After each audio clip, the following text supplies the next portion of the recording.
I sold this painting at an art show to a lovely collector, Zoe, and then she asked if I could paint a companion piece for it. Why, yes, of course. If I'd had more time to paint before the show, this scene was on my list. I love painting cherries, and this red and white fabric is so fun, and I also used it for this lime scene. When Zoe saw the reference image, it was a done deal.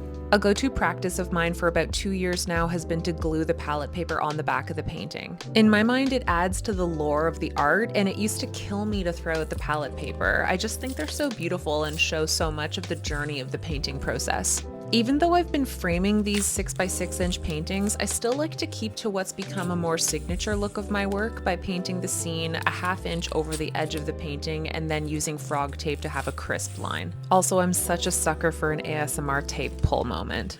I'm installing these little paintings in ashwood float frames so you can still see a bit of the painted edge. Once I've plopped the painting into the frame, I just use my fingers on the back of the painting to eyeball center it inside the frame, and then I use a trick I saw years ago on YouTube and use playing cards in even increments to perfectly center the painting inside the frame. For installing panels in these frames, it's worked out to using between 18 and 24 cards on either side of the painting. You just want to make sure that there's the same amount of cards on each side so that the painting is centered. I usually start with about 18 cards and then add 1 or 2 to each side until it's snug.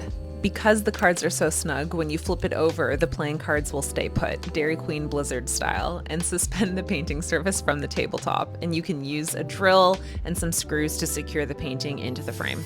I've found playing cards to be perfect for framing because they're so thin, so adding in another to get that snug fit is easier than were you to use cardboard, for instance. They're all the same thickness and they're slippery, so it makes pulling them out after easier as well.